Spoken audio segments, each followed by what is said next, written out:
निप्पाणीत अल्पवयीन मुलीवर अत्याचार करणाऱ्या नराधमास कठोर शिक्षा होण्यासाठी मोर्चाने सीपीआय यांना निवेदन देण्यात आले आहे। सदर निवेदनाचे प्रत तहसीलदार यांनाही देण्यात आली आहे। निप्पाणी आश्रयनगर येथील अल्पवयीन मुलीवर झालेल्या अत्याचार प्रकरणी आरोपी नराधमास कठोर शिक्षा करण्याच्या मागणीसाठी नागरिकांनी मोर्चा काढला।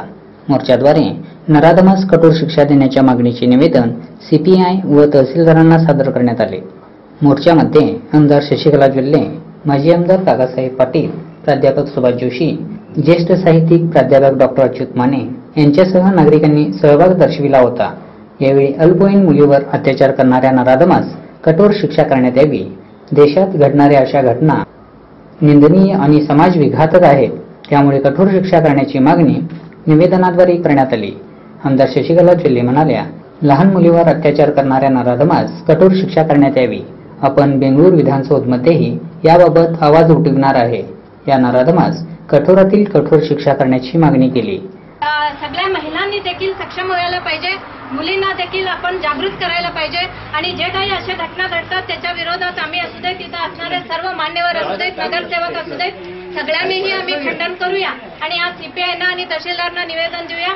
आजच माझं महिला आणि बालकल्याणचं कमिटी मेंबर आहे आणि आज माझं मीटिंग आहे। आज मी बेंगलोरला चाललंय, तिथं देखील हे विषय प्रस्ताव करणार आणि वरून देखील सरकारकडून इथपर्यंत आपण ते आवाज पोहोचवणार आणि त्या नराधमाला शिक्षा व्हावं हे तुमच्या बरोबरीनं मी सुद्धा ह्याच्यामध्ये सहभाग करून खंडन करून त्या शिक्षेसाठी मी सुद्धा सर्व प्रयत्न करीन असं सांगतोय आणि आज त्या मुलींच्या हस्ते आपण सीपीआयना ते निवेदन देऊया।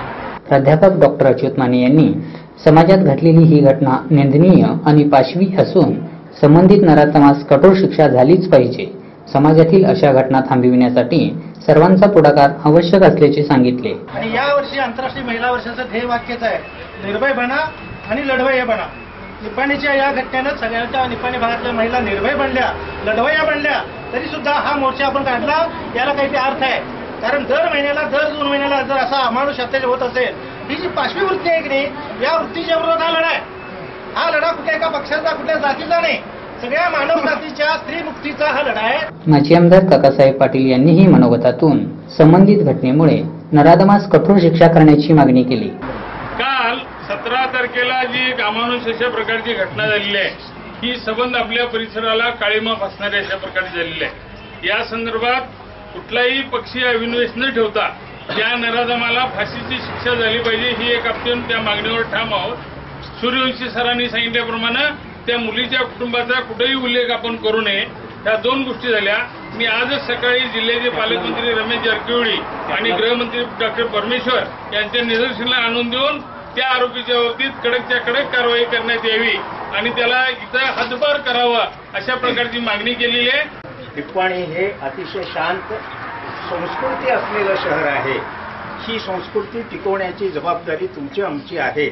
म्हणून या गोष्टीचा तीव्र निषेध करत असताना त्या मुलीची जबाबदारी पण आपण घेतली पाहिजे आणि त्या मुलीच्या जबाबदारीची जाणीव ठेवून सगळ्यांनी अतिशय संयमानं वागावं आणि त्या आरोपीला जास्तीत जास्त शिक्षा व्हावी याच्यासाठी सगळ्यांनी प्रयत्न करावे आणि त्याच्यामध्ये तुमचा सहभाग सुद्धा महत्त्वाचा आहे हे लक्षात घेऊन यावेळी नगरसेवक प्रवीण भाटले, विजय टवळे, बंडा घोरपडे, आश्रयनगर येथील नागरिक उपस्थित होते।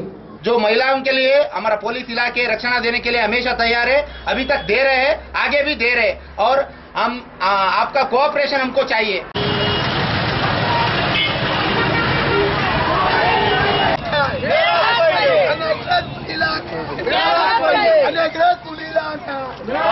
न्याय